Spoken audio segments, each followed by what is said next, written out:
Questão número 14 da meta 23 diz o seguinte: duas peças distintas devem ser dispostas em um tabuleiro 6x6, de forma que não ocupem a mesma casa ou casas adjacentes, isto é, casas com um lado ou vértice em comum. Como exemplo, a figura abaixo mostra 4 situações que não são admitidas, certo? Aí tem 4 figuras, onde mostra que se a primeira peça cair em uma casa, a segunda peça não pode cair nem na mesma casa, nem na casa ao lado, nem na casa na diagonal, certo? Isso vale para toda a região ao redor da primeira peça. Observamos que, em cada uma das figuras acima, uma vez posicionada a peça com a coroa, as casas marcadas em cinza são todas aquelas onde a outra peça não poderia estar. De quantas formas distintas é possível dispor as duas peças segundo as regras acima? Certo? A questão já deu uma dica para a gente. O que a gente vai fazer é colocar uma de cada vez, certo? Para analisar as possibilidades. Primeiro a gente vai colocar a peça com a coroa, certo? Uma vez colocada a peça com a coroa, a gente vai ver quantas possibilidades ainda a gente tem de colocar a segunda peça, certo? Vamos ver. Primeiro a peça com a coroa. Quantas possibilidades a gente tem de colocar ela no tabuleiro? A gente tem 36, né? 6x6. A gente pode colocar ela em qualquer um desses lugares. 36 peças. Aí já para colocar a segunda peça, a gente vai ter que subtrair as posições onde ela não pode ser colocada. Isso faz com que a gente tenha que ter o seguinte cuidado. Quando a gente for colocar a primeira peça, a gente vai ter que separar em diversos tipos de posições, certo? Vamos ver.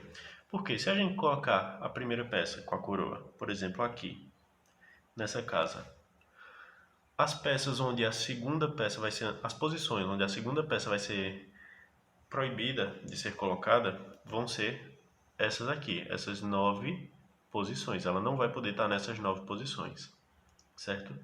Já se a gente colocar a primeira peça aqui, nessa posição, por exemplo, as posições onde a segunda peça não vai poder estar vão ser essas aqui, ó, essas 6, certo? Então, dependendo do lugar onde a gente coloca a nossa peça de coroa, certo? O nosso rei, é diferente as posições proibidas para a segunda peça, ok? É diferente. Então a gente vai ter que separar isso em 3 ocasiões. A primeira é quando ela anula 9 casas, que é, por exemplo, essa situação aqui, certo? Ela anula essa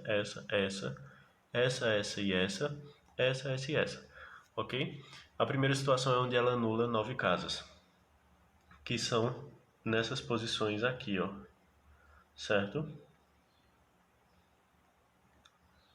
Em todas essas aqui, se você parar para observar, ela anula 9 casas. A segunda forma, né, a segunda possibilidade é ela anular 6 casas, que é como, por exemplo, essa daqui. Isso vai acontecer em todas essas casas aqui, ó, que eu estou marcando com um sinal de menos, com esse traço, certo? Em todas essas, a primeira peça anula 6 casas. E existe ainda uma terceira possibilidade, que é ela anular apenas 4 casas, que é quando ela cai aqui, ó, onde eu estou marcando com esse sinal de X.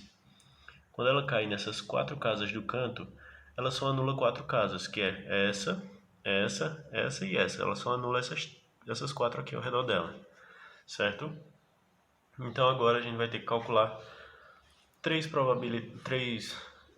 fazer 3 contas, né? Para descobrir quantas possibilidades existem quando a primeira peça cai em círculo, quando a primeira peça cai no traço e quando a primeira peça cai no X, certo? A gente vai separar isso bem direitinho. Assumindo que a primeira peça cai em círculo, a gente vai ter quantas possibilidades para ela? 16 peças, né? Diferentes, 16 posições para ela, certo? 16. Para a primeira peça, nosso rei. E para a segunda peça, a gente vai ter quantas? A gente sabe que toda vez que ela cai num círculo, ela anula 9 casas.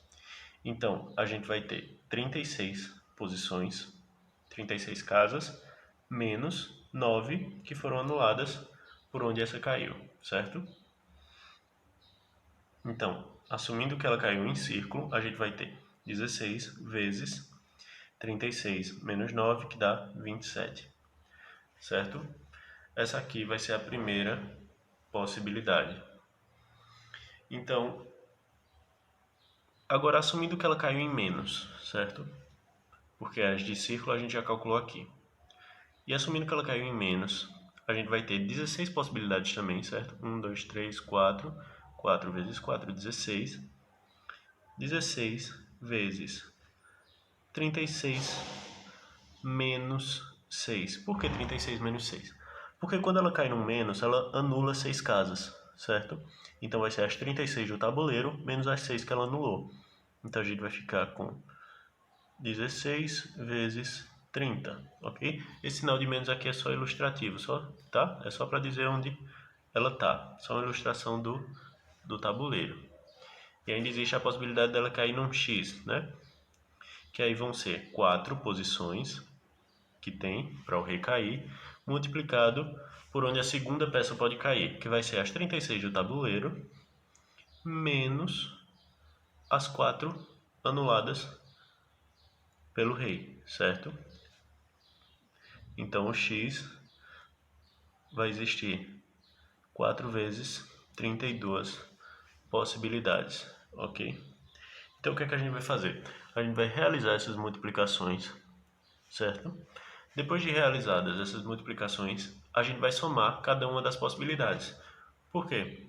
Porque cada uma delas é distinta, certo? Elas não têm sobreposição, elas não se... a gente não vai contar nada duas vezes. Então a gente pode somar cada uma das três, certo? Para chegar no resultado de 1040 possibilidades de colocar essas peças de forma distinta, tá certo?